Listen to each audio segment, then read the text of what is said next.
Hello, everyone, and welcome to another episode of Disney WTF, where we talk about what's the fuss about Disney.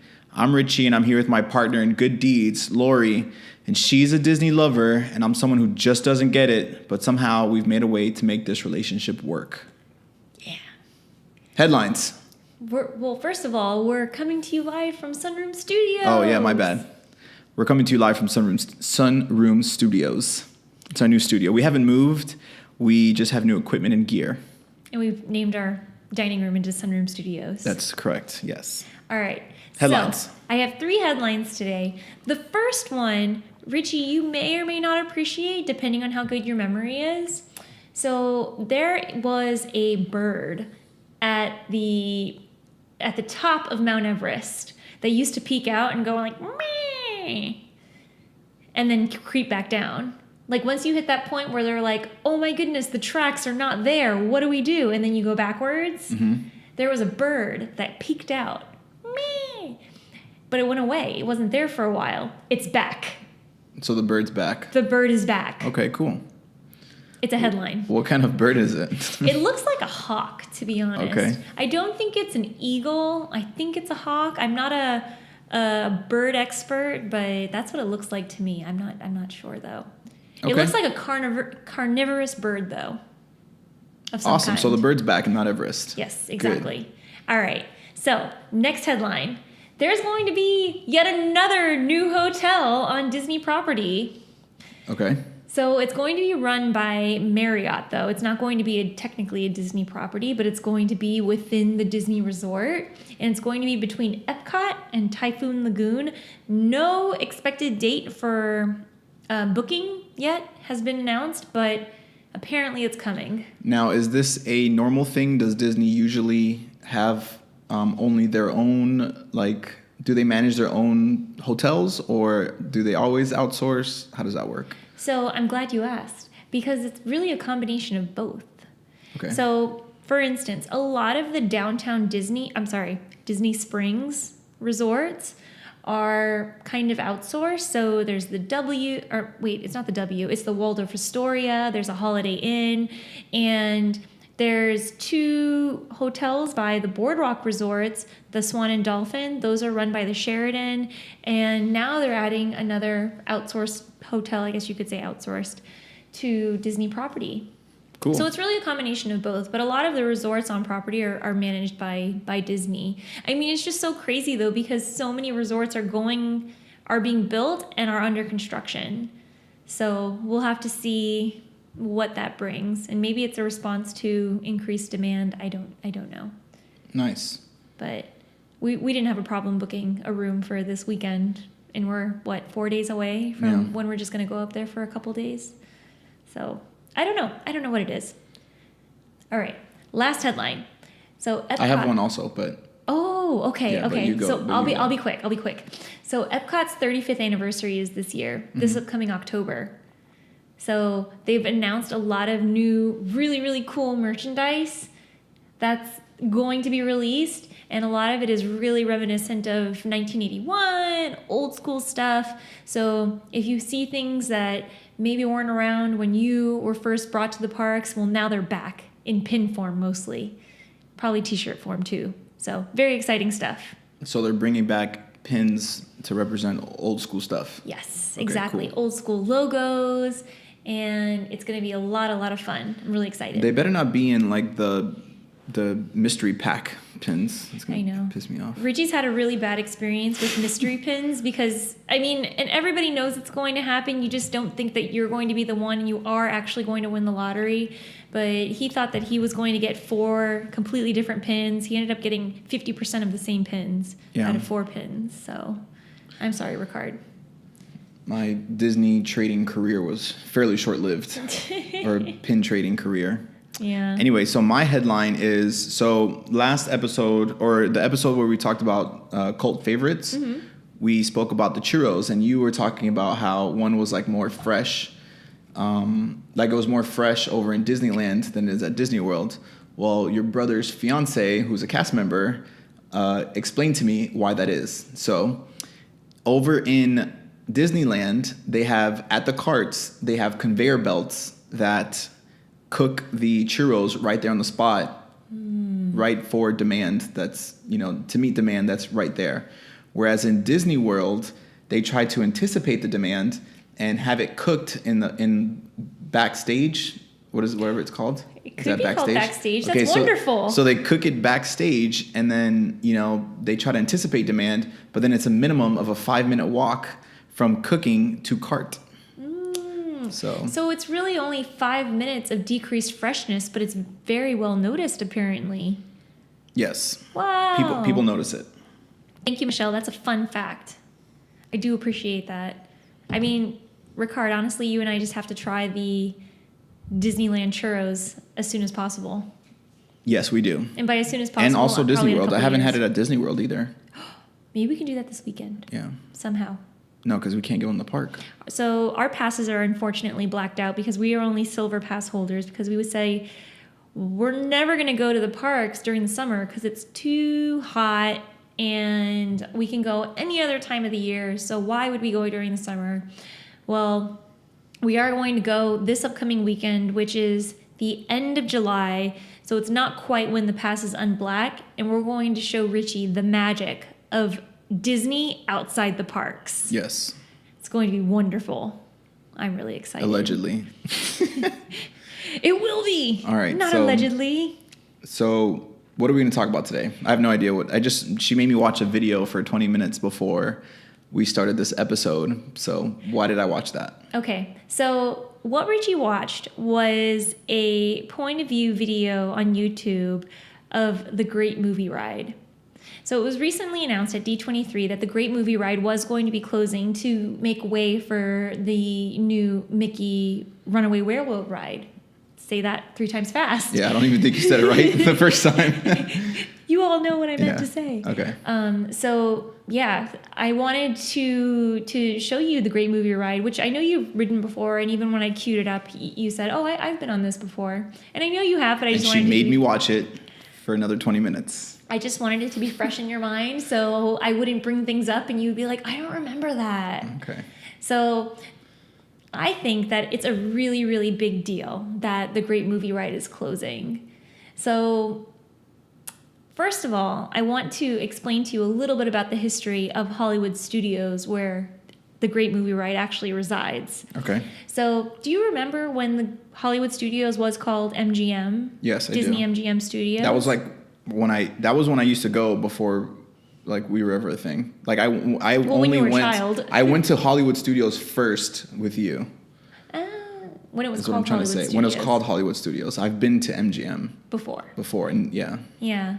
So the reason why it's a big deal that the Great Movie Ride in particular is closing, because rides have closed at this park before, but the Great Movie Ride was one of the opening day attractions at this park. And this park was originally conceived as a place where you could go behind the scenes and be a part of the movies and the process. So they had the Great Movie Ride and the Studio Backlot Tour, which was a little tour that took you around props, and it had interactive parts where you could become part of a scene and be an actor or an actress.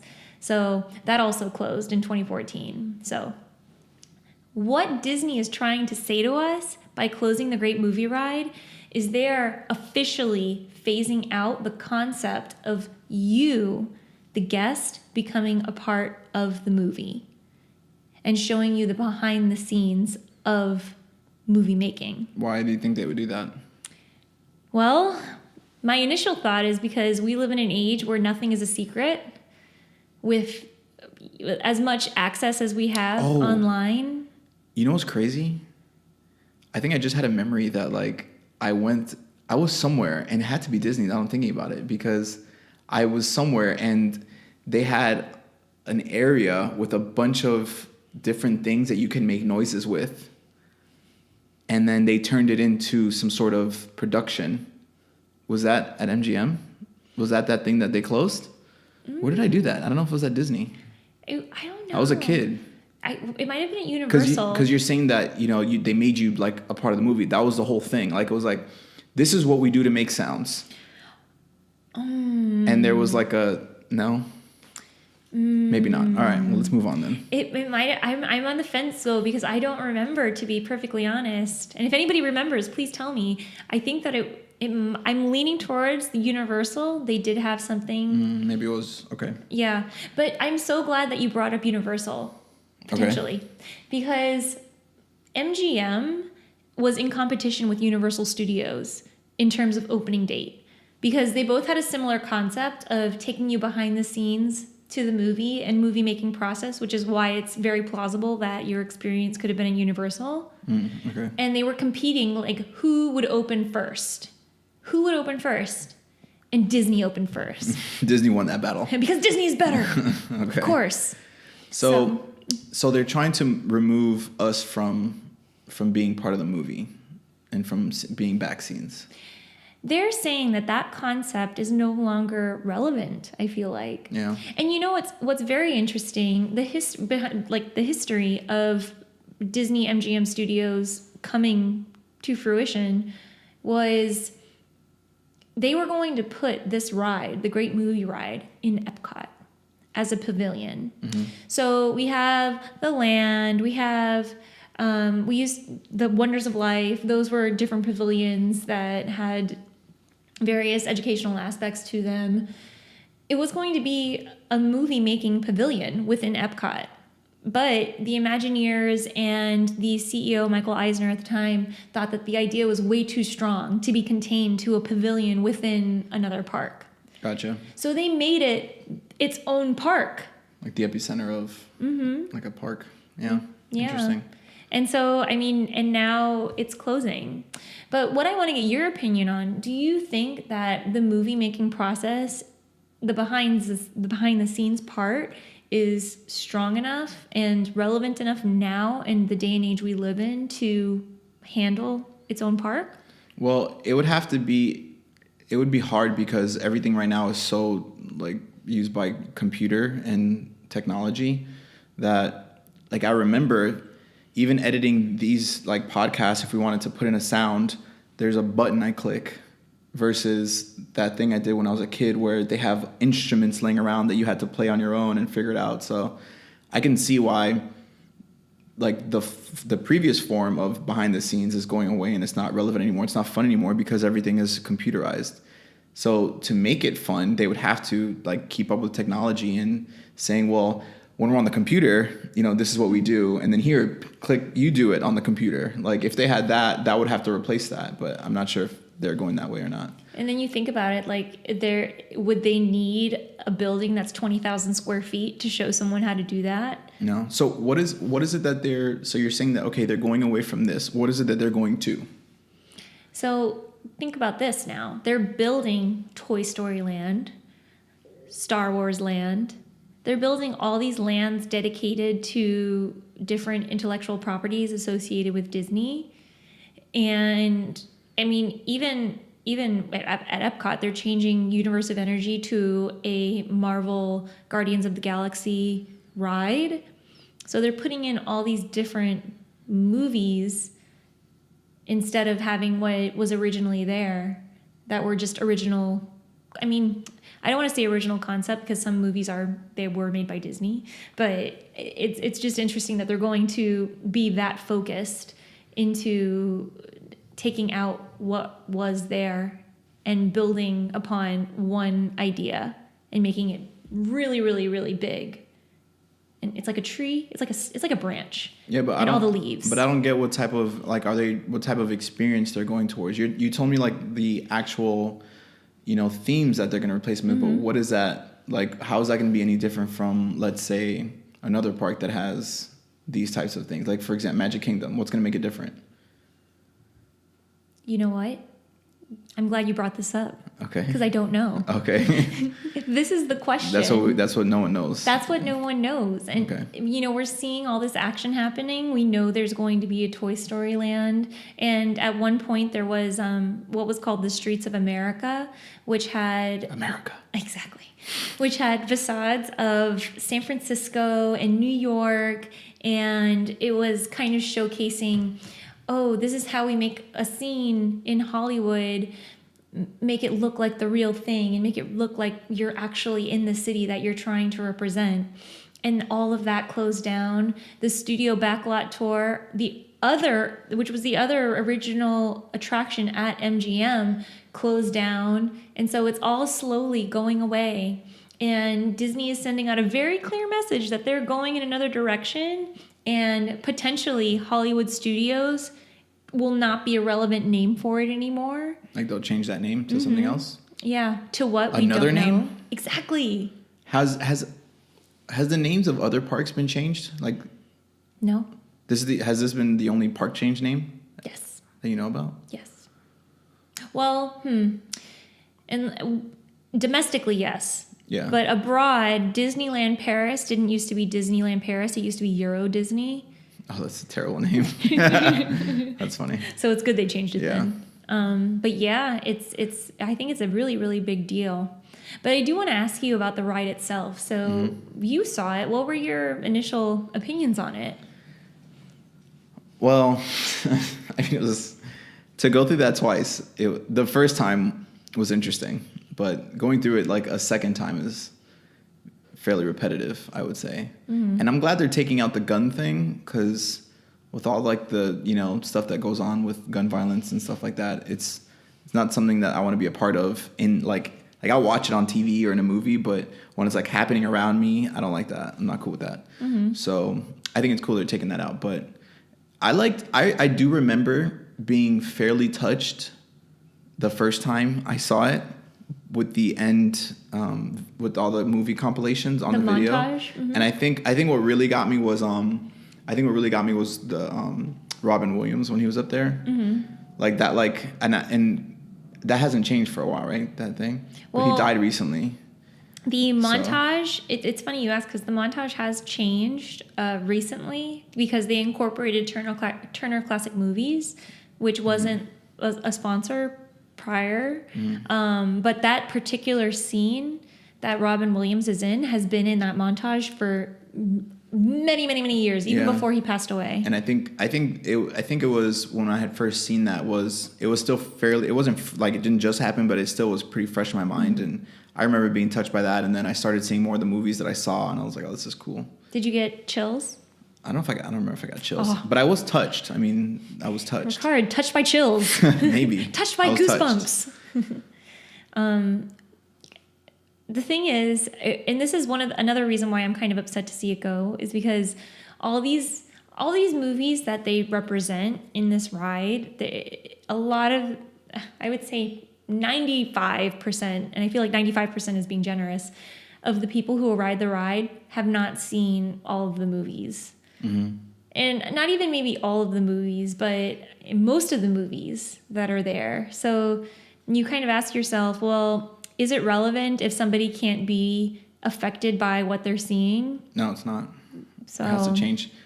I wish they would have maybe, I mean, I guess, and it maybe they're trying to do that. I mean, we're not going to know, but maybe they're trying to make it so the newer stuff can be experienced and be touched in a similar way, but we just don't know what that's going to be like. But I wouldn't have minded that ride be just updated and changed and closed and renovated, but maybe they decided to close it and then renovate it piece by piece with all the other really big movies.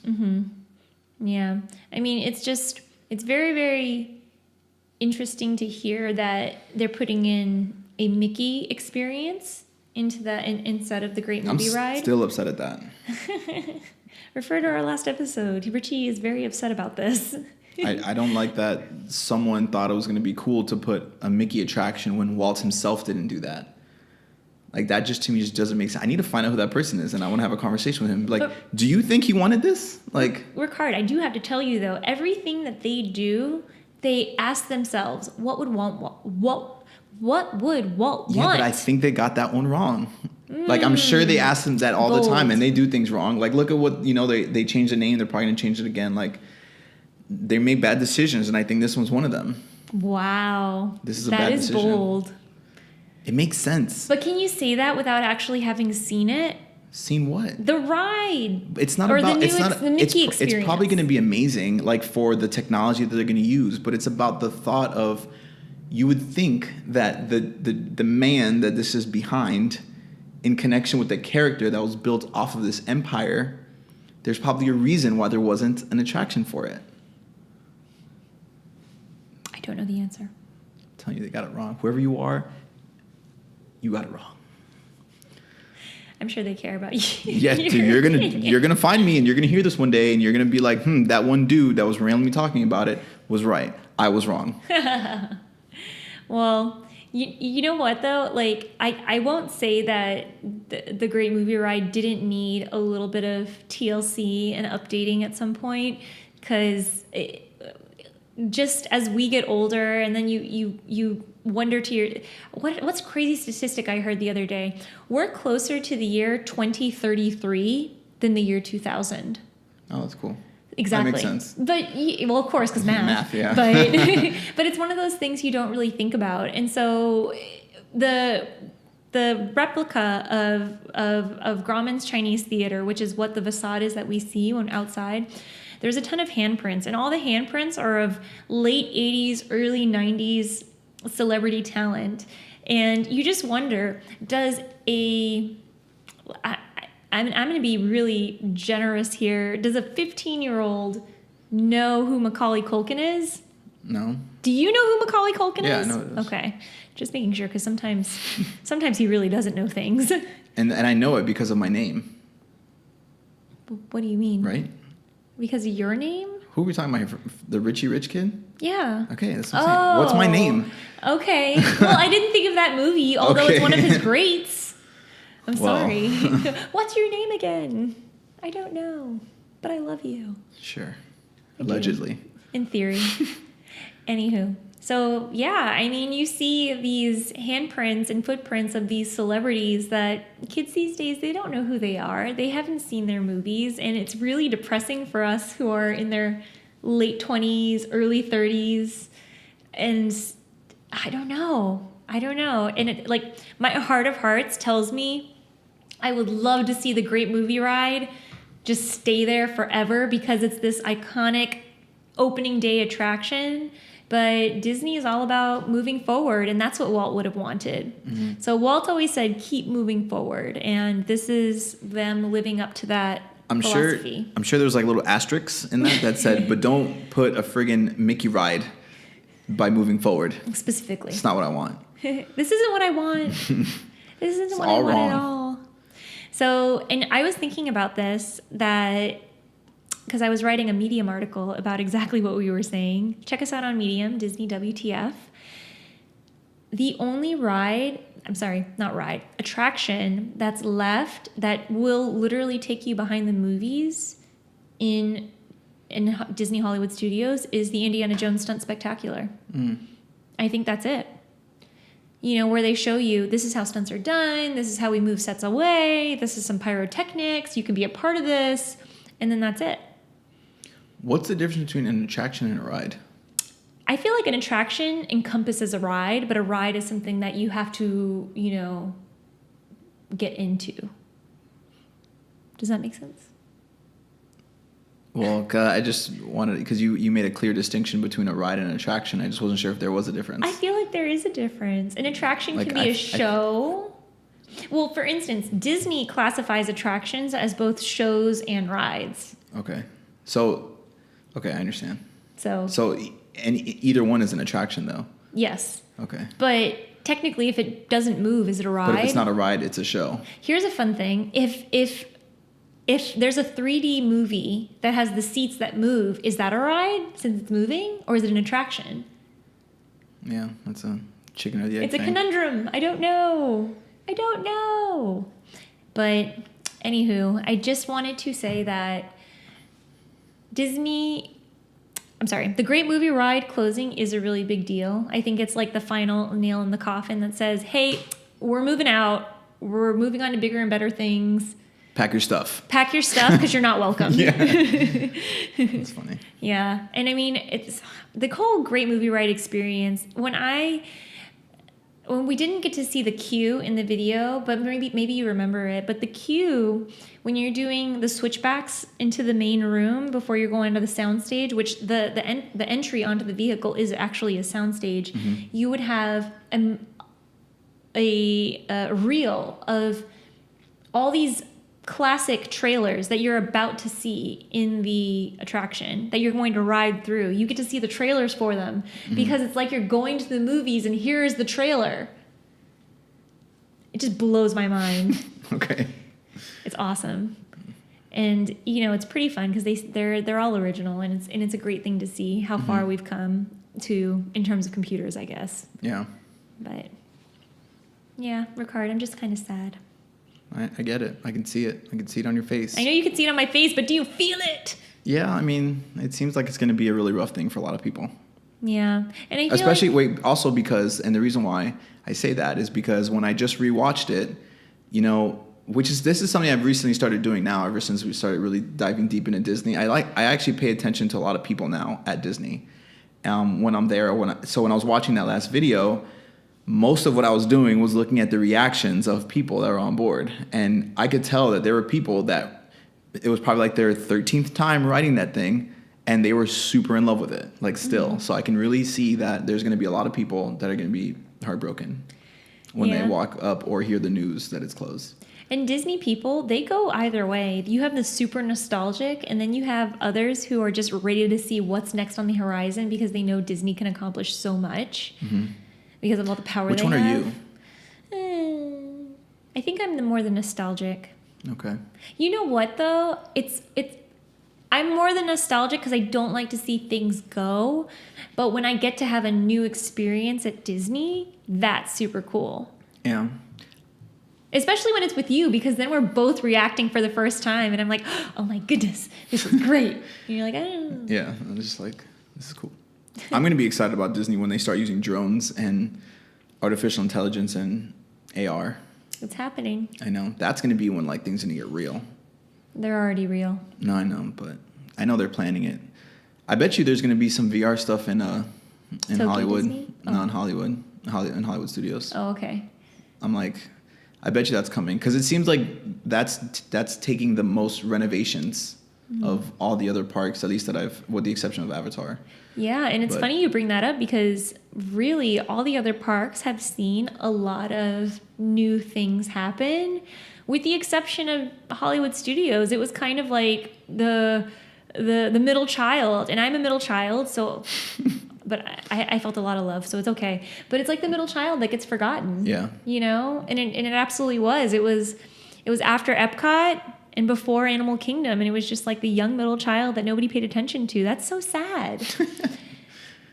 But now it's all going to be changed, and it's going to be a lot of fun, and all the new experiences are going to be awesome, I'm sure. But it is going to be bittersweet to see the Great Movie Ride go away, which unfortunately the timing doesn't work out for us personally because our passes unblack out the weekend that the Great Movie Ride closes, but we're going to be in Minnesota visiting one of Richie's friends. I bet you they did that on purpose. Because they knew. They heard this podcast. They knew. No, not only that, but they probably think, ooh, maybe we can get a couple more people to buy a ticket outside of their blackout date to come see it because we said it was going to close right on the day that their thing comes back. Oh, that's so sneaky. That had to be that can't be a coincidence. You're right. That couldn't be a coincidence. No, it's too much. It's too perfect.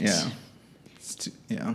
Disney, it's too perfect. And then it causes FOMO, and then even if you don't actually make the decision to buy more, you're like, oh, this could happen again. And the next time it happens, you're going to be like, ooh, remember that one time we missed it? It closed. And then Disney, man, they know how to get you. They know how to get you. Yeah. But womp womp, very sad. If anybody else has the same feelings I do, please let me know. Because so you guys can cry together. Let's vent to each other. Let's watch the montage and cry together. It sounds like a plan. Yeah. That's all I got, Richie. Awesome. Yeah. Well, if you are watching on YouTube, don't forget to subscribe. If you're on iTunes, we'd also appreciate a subscription there. Leave a comment. Let us know what you think.